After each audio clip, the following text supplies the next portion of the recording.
नमस्कार, मैं आपके साथ के राणा, एएमपी नेटवर्क देख रहे हैं आप। और ईडी ने सुप्रीम कोर्ट में हलफनामा दाखिल किया है जिसमें अरविंद केजरीवाल को मुख्य साजिशकर्ता बताया है।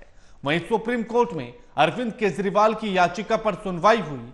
याचिका में केजरीवाल ने हाईकोर्ट के फैसले को चुनौती दी। सुनवाई के बाद सुप्रीम कोर्ट ने अहम टिप्पणी करते हुए कहा कि सबूतों को नष्ट करना, शराब घोटाले में केजरीवाल की संलिप्तता के प्रमाण मौजूद हैं। इसी मुद्दे पर हम चर्चा करेंगे, लेकिन उससे पहले रिपोर्ट देखिए।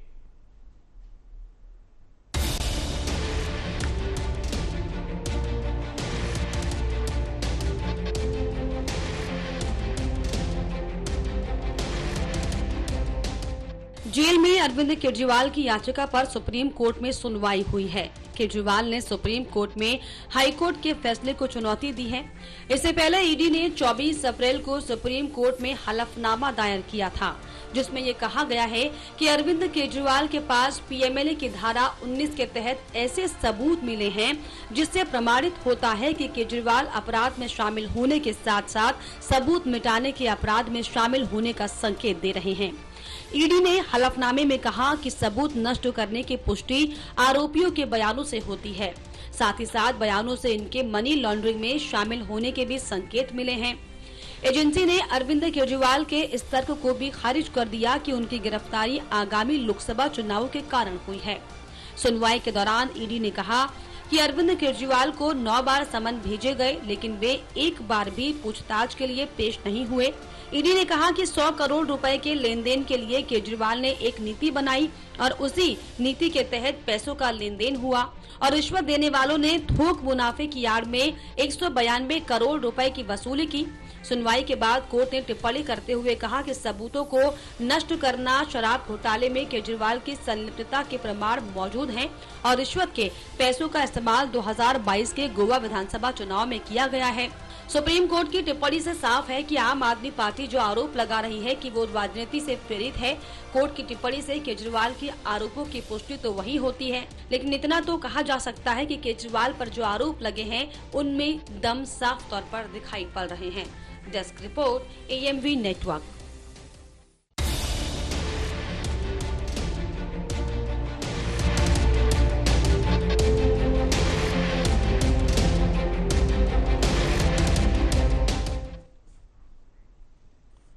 कथित शराब घोटाला आम आदमी पार्टी के लिए गले की हड्डी बनता जा रहा है। ना तो आम आदमी पार्टी के लिए ये उगलते बनता है, ना निगलते बनता है। और ऐसे में सबसे बड़ी समस्या यह है कि अब अरविंद केजरीवाल जेल के भीतर हैं। अरविंद केजरीवाल और पूरी आम आदमी पार्टी इस गिरफ्तारी को गैरकानूनी बता रही है, लेकिन ईडी अपने हलफनामे में इसको वैध बताती है। और इसी को लेकर कोर्ट ने भी इस बात को लेकर टिप्पणी की और कहा कि इस शराब घोटाले में अरविंद केजरीवाल की संलिप्तता नजर आती है। तो ऐसे में गिरफ्तारी को गलत नहीं कहा जा सकता।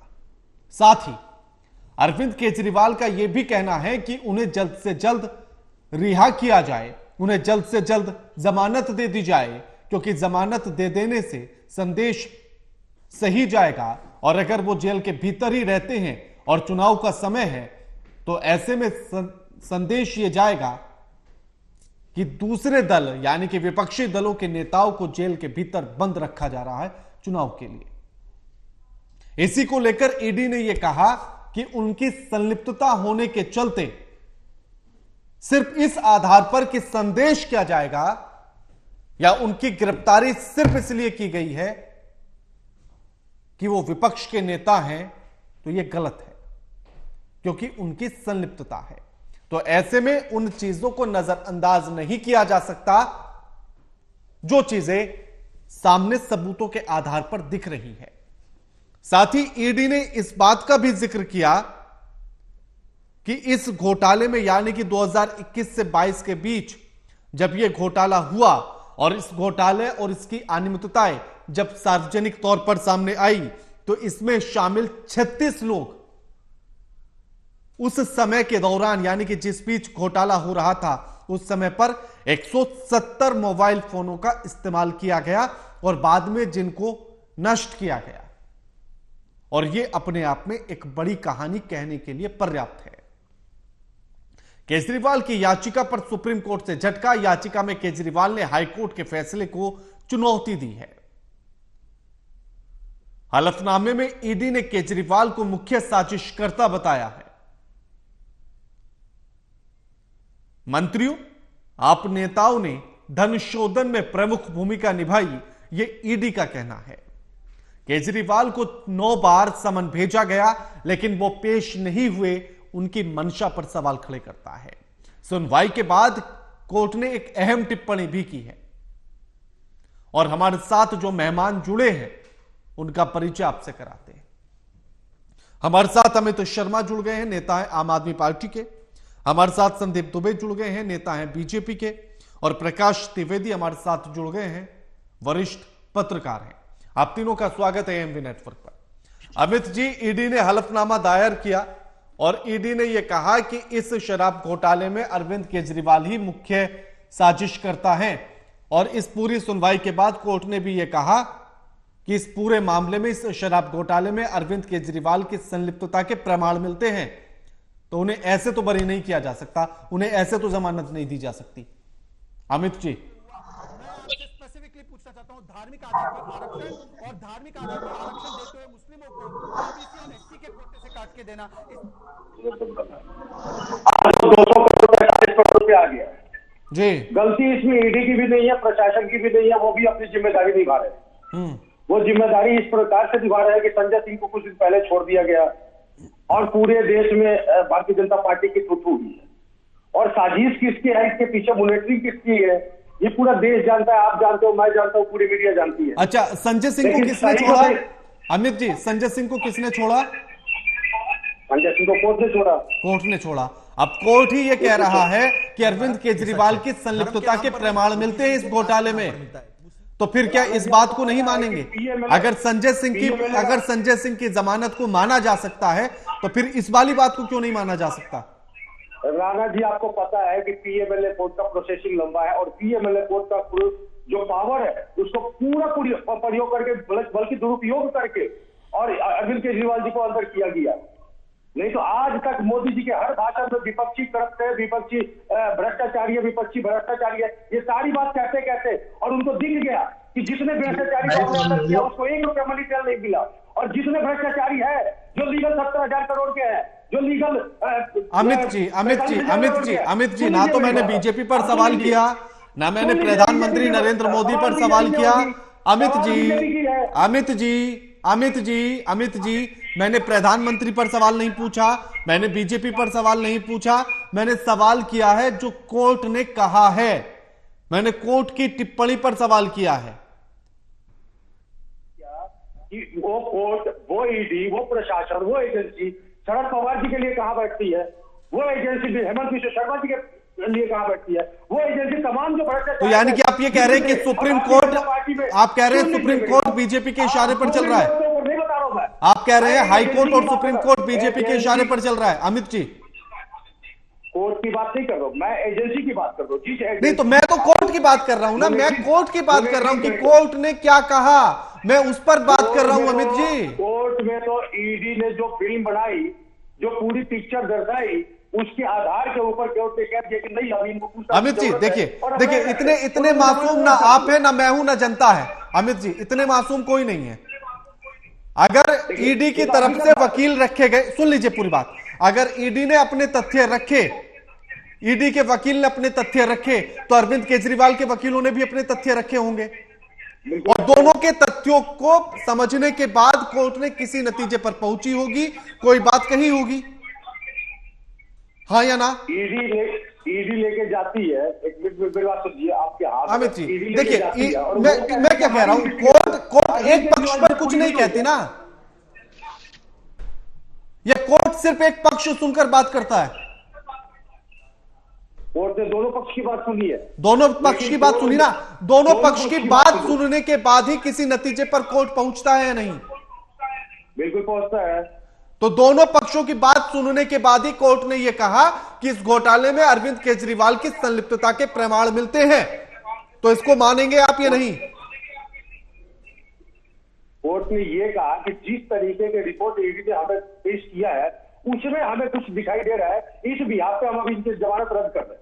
और यानी कि ईडी के पास कुछ तो है, ये मानेंगे ना, ईडी के पास कुछ तो है कि जिस पर शक किया जा सकता है, जिस पर अरविंद केजरीवाल को इस घोटाले में इस शक के दायरे में रखा जा सकता है। ईडी के पास एक पिक्चर है 200 करोड़ की मनी ट्रैप, और आज तक आपको एक अठन्नी नहीं मिला। अरविंद केजरीवाल जी को आपने अंदर कर दिया, मनीष सिसोदिया जी को। अच्छा ठीक है, ठीक है अमित जी एक और सवाल, अमित जी एक और सवाल, लालू प्रसाद यादव पर किस घोटाले का आरोप है? चारा घोटाले का। चारा घोटाला मिला क्या उनके घर में? कभी चारा मिला? वो जेल तक गए इस मामले में, चारा मिला? उनकी आरोप साबित हो चुकी थी। नहीं तो चारा मिला, आरोप साबित हो गए थे तो फिर उनके घर में चारा मिला था क्या रखा हुआ? उनकी आरोप साबित हो। आप मुझे बताइए ना, आपने कहा कि 200 करोड़ के घोटाले की बात, अमित जी प्लीज, अमित जी सुन लीजिए ना, आपने कहा कि अगर ईडी ने ये कहा कि 200 करोड़ का घोटाला है और अगर वो घोटाला होता तो पैसा कहीं ना कहीं मिलता, यही कह रहे हैं ना आप? बिल्कुल मिलता। तो अगर लालू प्रसाद यादव पर यह सिद्ध हो गया कि उन्होंने चारा घोटाला किया है तो उनके घर में चारा मिलना चाहिए था, मिला? चारा घोटाला मतलब चारा घोटाले का ये नहीं होता चारा मिलेगा, पैसा मिलेगा। अच्छा तो पैसा मिला था लालू प्रसाद यादव के घर में जब आरोप सिद्ध हुए थे? बताइए ना। इन्वेस्टिगेशन चले थे, उनकी इन्वेस्टिगेशन चले थे, कैसे अप्रूवल आया था उनका कि हाँ इनका इतने का मनी ट्रेल है। नहीं तो क्या लालू प्रसाद यादव के घर में वो पैसा मिला था जो चारा घोटाले का जिक्र जिसको लेकर हो रहा था, मिला था या नहीं? उनके पास बहुत सारे कागजात भी मिले थे लालू यादव। कागजात नहीं, मैं पैसे की बात कर रहा हूँ, कागजात नहीं, पैसे की बात कर रहा हूँ। बहुत सारे एविडेंस मिले थे जो उनको प्रूफ कर रहा था कि आप चारा घोटाले में फंसे हो और चारा घोटाला हुआ है। नहीं मैं पैसे की बात कर रहा हूँ। आपने कहा ना कि अरविंद केजरीवाल के घर, संजय सिंह के घर या मनीष सिसोदिया के पास या फिर सत्येंद्र जैन के पास कोई पैसा नहीं मिला, तो मैं पूछ रहा हूँ भैया जिनके सिद्ध हो गए थे क्या उनके घर से पैसा मिला? राणा जी मैं ये कहता हूँ कि अरविंद केजरीवाल जी को ईडी ने कह दिया कि दोषी है तो उनको सजा भी दे दो ना। नहीं तो सजा क्यों नहीं, मैं उस बात पर अभी जा ही नहीं रहा। देखिए सजा का काम कोर्ट का है, वो कोर्ट करेगा, सजा का काम कोर्ट का है, वो कोर्ट करेगा। लेकिन आप मुझे ये बता दीजिए, आप मुझे बस इतना बता दीजिए कि आखिर लालू प्रसाद यादव के घर से आरोप सिद्ध होने के बाद पैसा मिला था या नहीं मिला था? मनी ट्रेल मिला था या नहीं मिला था? हाँ या ना? लेकिन एविडेंस थी। ईडी यही कह रही है कि इस मामले में भी एविडेंस है। वो ये कह रही है कि मनी ट्रेल मिला है, वो ये कह रही है कि वो पैसा गोवा के चुनाव में खर्च किया गया। राणा जी वही मैं तो कह रहा हूँ कि आपकी एजेंसी गोवा से लेकर के दिल्ली तक पूरी चांद मार गई। के कविता जिसको बैठा करके उसकी जमानत रद्द कर दी गई, के कविता के बयान पे। अच्छा खर्च किया हुआ पैसा कहीं मिलता है? अमित जी खर्च किया हुआ पैसा कहीं मिलता है क्या? पैसा शरद रेड्डी ने दिया। आप मेरे को एक जवाब दीजिए, पैसा शरद रेड्डी ने दिया। शरद रेड्डी किंग थे। शरद रेड्डी ने 55 करोड़ रुपए तो भारतीय जनता पार्टी को दे रखा है, उस पर कोई जवाब नहीं होगा। नहीं ये तो मेरा सवाल ही नहीं है ना। देखिए अभी शरद रेड्डी पर क्या बात है वो सवाल बाद में करूंगा ना, पहले आप मेरे सवाल का जवाब तो दे दीजिए। आपका तो सीधा सा मतलब है, आपसे कोई पूछे कि A4 क्या होता है तो आप कहे नहीं B4 पूछिए पहले उनसे, फिर हम A4 बताएंगे।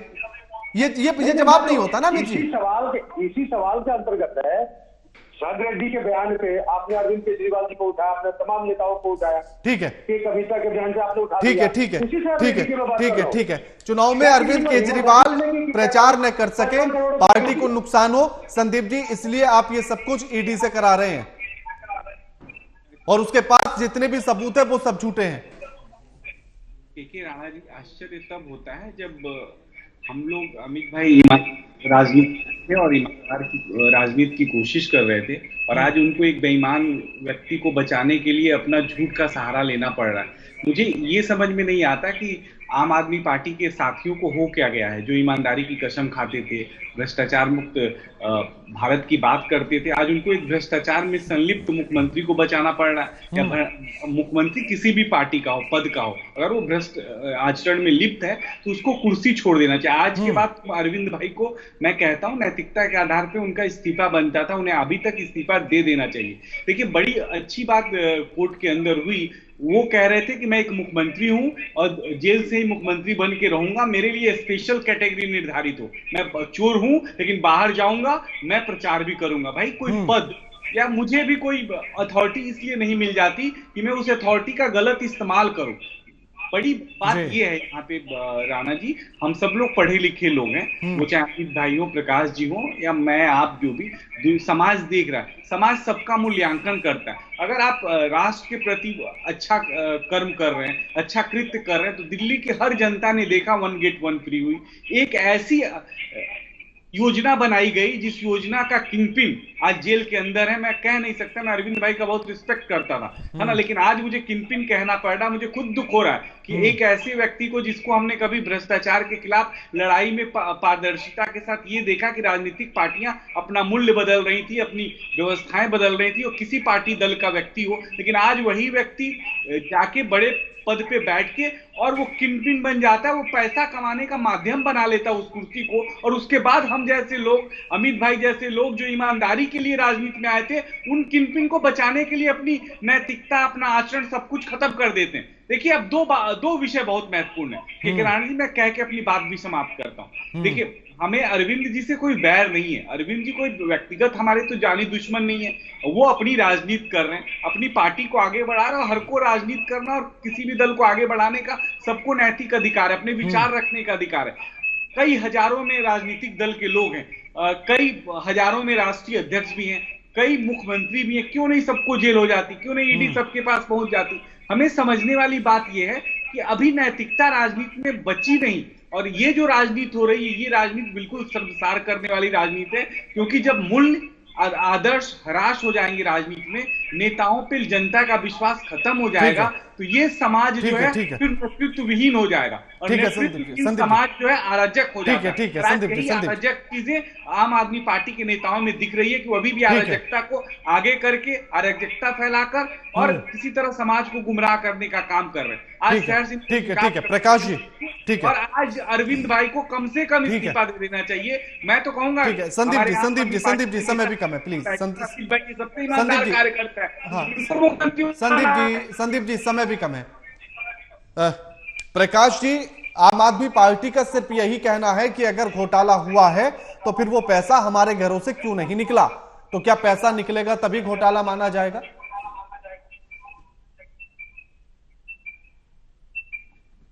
प्रकाश जी सुन पा रहे हैं मुझे?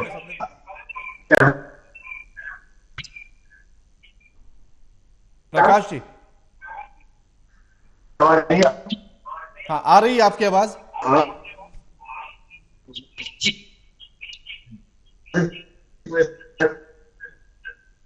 प्रकाश जी, आपकी आवाज ब्रेक होकर आ रही है। ठीक है, अमित जी, ये कहना है ईडी का कि सिर्फ इसलिए रिहा या इसलिए जमानत दे दी जाए अरविंद केजरीवाल को कि चुनाव चल रहे हैं, और अगर उन्हें जेल में रखा गया तो यह संदेश जाएगा कि विपक्ष के नेताओं को गिरफ्तार करके जेल में रखा जा रहा है, तो बाकी सबूतों को दरकिनार नहीं किया जा सकता सिर्फ इस आधार पर। देखिए राणा जी, ऐसी है कि इस बिहाफ पे ईडी का कुछ कहना नहीं है। इस बिहाफ पे भारतीय जनता पार्टी का जो आला कमाल संभाल रहे हैं, ईडी प्रशासन और जितनी एजेंसियां संभाली जा रही है, उनके तरफ से ये कहना है कि अरविंद केजरीवाल जी को छोड़ दिया गया तो भारतीय जनता पार्टी का पूरे देश में फुटू हो जाएगा। सबसे पहली बात तो ये है। और अभी हमारे संदीप भाई ने कहा है कि अरविंद केजरीवाल जी को करप्शन में लिप्त हो गए हैं तो उनको इस्तीफा दे देनी चाहिए। अरविंद केजरीवाल जी का अभी आरोप साबित नहीं हुआ, सबसे पहली बात तो ये कह दी। और जिसपे आरोप साबित हो गया था उसको आप लोगों ने जमात बना रखा है। जिसके पे आरोप शरद पवार पे आपने, अजित पवार पे आपने आरोप साबित कर दिया था, उनको आपने विपीसीएम बना रखा है अपनी पार्टी के अलायंस में। राणा जी, मैं अमित भाई से पूछना चाहता हूँ, मैं अमित जी बुरा हूँ भाई के हिसाब से, तो मैं बुरा हूँ तो क्या आपको ये गारंटी दे दी जाती है कि आप बुराई कर? मैं दूसरा आदमी बहुत बुरा है, आप राजनीति में संदीप जी मैं वही सवाल कर रहा हूँ। अमित जी, संदीप जी मैं ले रहा हूँ सवाल, मैं सवाल ले रहा हूँ। संदीप जी मैं सवाल ले रहा हूँ। अमित जी, ये बात किसने कही थी कि अगर किसी पर आरोप भी लगे तो नैतिकता के आधार पर इस्तीफा दे देना चाहिए? ये बात किसने कही थी? प्रधानमंत्री नरेंद्र मोदी ने, अमित शाह ने, हेमंत बिश्वा ने, अरविंद केजरीवाल जी ने। तो फिर अप्लाई किसको करना चाहिए सबसे पहले? अप्लाई करना चाहिए। मैं फिर वही बात, राणा जी आप बीच में बोलने नहीं दोगे और आप अपनी बात लेकर के फिर क्वेश्चन चेंज कर दोगे, क्योंकि आप वो दिखाना ही नहीं चाहते जो हम कहना चाह रहे हैं। हाँ, अरविंद केजरीवाल जी ने जरूर कहा था, लेकिन आरोप लीगल होनी चाहिए। आप अच्छा, ये कैसे पता लगेगा कि आरोप लीगल है या नहीं है? गैर कानूनी आरोप लगा करके। नहीं, वही तो पूछ रहा हूं ना मैं। अमित जी, जब अरविंद केजरीवाल ने ये बयान दिया था तो क्या उस समय पर इस बात को कहा था कि भैया लीगल आरोप होने चाहिए, इलीगल होंगे तो नहीं माने जाएंगे? और लीगल और इलीगल आरोप को लेकर भी उन्होंने कुछ बताया था क्या कि ये ऐसा आरोप होगा तो लीगल माना जाएगा और ऐसा होगा तो इलीगल माना जाएगा? लेकिन हमें पता है कि हमने कुछ किए नहीं, पुलिस हमारे दरवाजे पे कैसे आएगी? और दूसरी बात आपको मैं बता दूं, अपने हेमंत बिश्वा नहीं तो ऐसे तो हेमंत बिश्वा को भी पता होगा कि उन्होंने कुछ नहीं किया, ऐसे अजित पवार को भी पता होगा उन्होंने कुछ नहीं किया, ऐसे तो शुभेंदु अधिकारी को पता होगा उन्होंने कुछ नहीं किया, लालू प्रसाद यादव भी सोचकर बैठ जाए कि चारा घोटाला उन्होंने किया ही नहीं है। राणा जी, आप लालू प्रसाद का नाम ले रहे हैं, नीतीश कुमार जेल में बंद। नहीं, ये कैसे पता लगेगा? अपने मन से मान लेने से थोड़ी कुछ होगा कि अरविंद केजरीवाल ने मान लिया है कि ये आरोप गलत है तो गलत है। अगर आपकी आरोप साबित होती है, ठीक है, समय भी कम है अमित जी, समय भी कम है। ठीक है, प्रकाश जी के पास जा रहा हूं। प्रकाश जी, क्या सिर्फ भ्रष्टाचार होने के बाद पैसा मिलेगा, क्या तभी उसे भ्रष्टाचार माना जाएगा जैसे आम आदमी पार्टी दावा कर रही है? अरविंद केजरीवाल के मामले में आम आदमी पार्टी ने जो गलती की है, मैं समझता हूँ न्यायिक प्रक्रिया का पालन उन्होंने अपनी तरफ से नहीं किया। जब ईडी के संबंध उनके पास 2 बार आए तो उनको उस संबंध का विधिवत जवाब देना था, अपने कानूनी सलाहकारों के माध्यम से उसको जवाब प्रस्तुत करना चाहिए था और उस प्रक्रिया का सामना करना चाहिए था। वो जब सुचिता की बात करते हैं, पारदर्शिता की बात करते हैं, तो उन्होंने ईडी के आरोपों का सामना क्यों नहीं किया न्यायिक तरीके से? और जब 2 बार संबंध आ गया उसके बाद ईडी को उनको गिरफ्तार करना पड़ा। इसलिए हम अगर ये कहें कि ईडी की कोई इसमें गलती है या कोई पूर्वाग्रह है तो ये कानूनी दृष्टि से ठीक नहीं है। राजनीतिक दृष्टि से ये आरोप लगाना आसान है, लेकिन जो एक प्रक्रिया है न्याय की, एक जो जांच की प्रक्रिया है, उस प्रक्रिया का मैं इतने बड़े व्यक्ति को जिसने इस देश में सुचिता की राजनीति की बात की है, उसको जांच एजेंसियों को सहयोग करना चाहिए था। अगर वो निर्दोष थे तो उन्होंने सहयोग क्यों नहीं किया? सबसे बड़ा प्रश्न राणा जी ये है। और इसी कारण से जो देश में वातावरण बना है, तो नहीं तो अगर वो पूरी प्रक्रिया का सहयोग करते तो हो सकता था देश में उनके पक्ष में वातावरण बन जाता। लोगों की चिंता का विषय भी है कि अगर अरविंद केजरीवाल भी उसी श्रेणी में खड़े हो गए तो फिर बाकी राजनीतिक दलों में उनमें क्या अंतर है? बिल्कुल। शुक्रिया आप सभी मेहमानों का हमारे साथ इस चर्चा में जुड़ने के लिए और ये तमाम बातचीत करने के लिए। लेकिन कोर्ट ने जो टिप्पणी की है वो बेहद गंभीर टिप्पणी है। उन्होंने कहा कि इस पूरे घोटाले में, यानी कि शराब घोटाले में अरविंद केजरीवाल की संलिप्तता के प्रमाण नजर आते हैं, तो ऐसे में उन्हें जमानत नहीं दी जा सकती। ये अपने आप में बेहद गंभीर टिप्पणी है, इसको समझने की जरूरत है। लगातार खबरों के लिए देखते रहिए एएमपी नेटवर्क। नमस्कार।